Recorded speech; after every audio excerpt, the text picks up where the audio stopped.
It's finally happening. What we've been hoping for the last few weeks is finally starting to get into full force. And this Phillies team is starting to look like the team that we know once again. We're going to get into all of that today on the newest episode of Phillies Digest. But before we do that, I do want to remind you guys, if you have not subscribed to the channel already, please subscribe here to Phillies Digest. Just 35% of our viewers are watching our videos are subscribed. We want to get that top number down, bottom number up. Myself, Sean Bernard, are uploading at least one video a day here on Phillies Digest. This is the only place to be on YouTube for the Phillies. I can guarantee you that. So, a nice little stretch here for the Phillies. They start off with Toronto on Friday night, win a big 8-0 game. They've now, won three out of their last four. They won a nice series against the Cubs, but I thought last night was a really, really good sign for the Phillies for a few reasons. One, Ranger Suarez. You want to talk about a guy who has turned his season around after one bad start, and not turned his season around, just really getting into his groove that he gets in. Really looking like, the guy who was at one point top 3 in Cy Young odds last year. Early season last year, Ranger Suarez. Ranger Suarez this season, in his first start against the Arizona Diamondbacks, he allowed 7 earned runs in 3 2/3 innings pitched. Since that, 6 earned runs in 46 2/3 innings. He has a 1.16 ERA in his last 6 starts. Suarez's 1.16 ERA since May 10th trails only Paul Skeens. That's it. And I think we all know what Paul Skeens has done this year. Dude's a freak. Pirates barely win his games, but nonetheless, Ranger Suarez is in some pretty crazy company right now.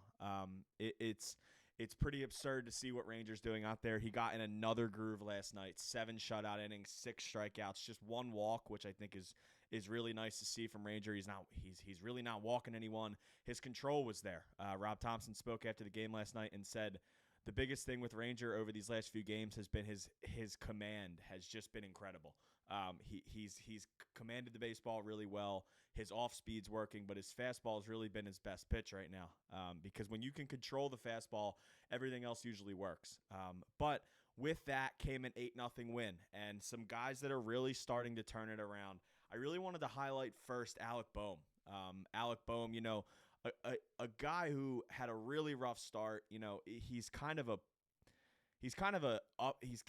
a hit or miss player. I feel like in this city, I feel like it's either people like him or people really don't like him because the tantrums and blah blah blah, all this stuff. But you have to give credit to Alec Bohm specifically over his last 30 games. 116 at bats, 39 hits, 5 homers, 16 RBIs, 6 walks, just 15 strikeouts in 116 at bats.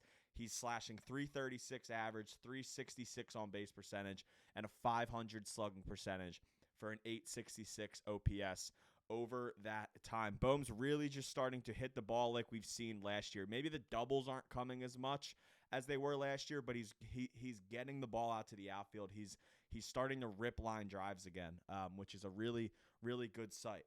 Alec Bohm since May 1st, 331, 6 home runs, 20 RBIs, 857 OPS. Bohm's hitting 349 in June with 1 homer, 7 RBIs, and an 820 OPS. Another guy I did want to highlight is JT Realmuto. JT's hitting 344 in June after his RBI double last night. Rob Thomson spoke for weeks during JT's really rough stretch. Obviously, he had a really rough, probably, entire month of May at the plate. Then got hit in the, up in Toronto a few weeks ago. And it was just all kind of going down for JT. It was all kind of hitting him at once. Rob Thomson continued to stress over the last few weeks that it was just a timing thing for JT. And it seems like he's really started to find his timing. He's hitting the ball hard again. He's hitting the ball to the opposite field, which, if you're hitting the ball to the opposite field, you're feeling good at the plate.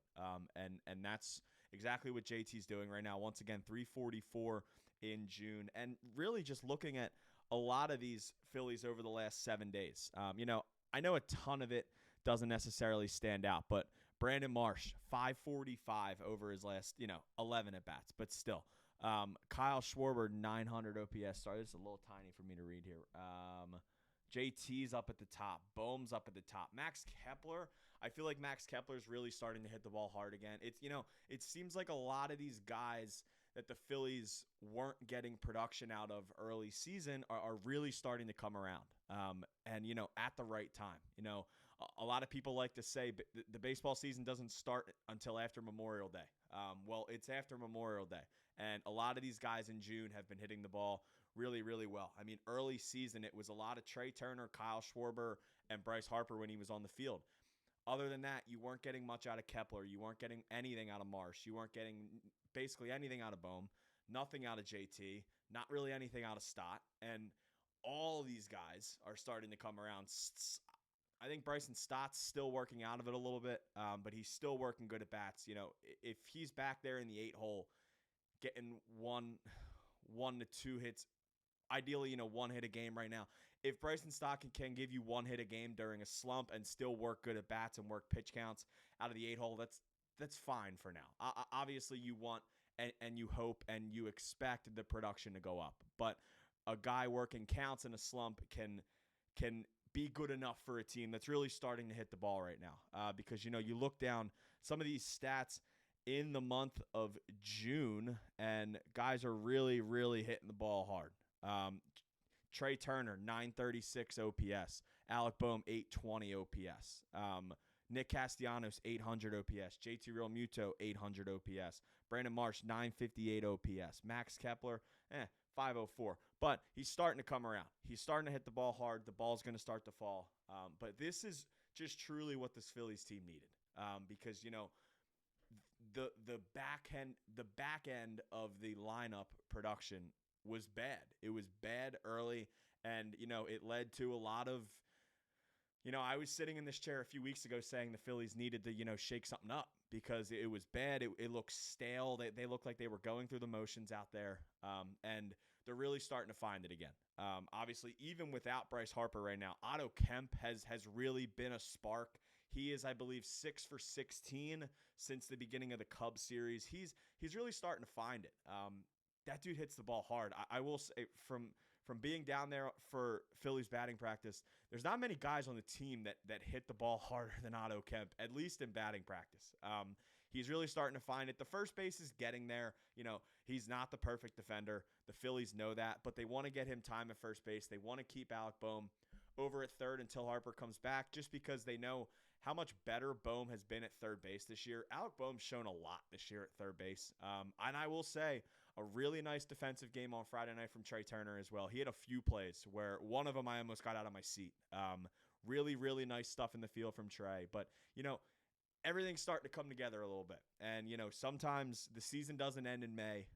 And Phillies are really starting to find something here.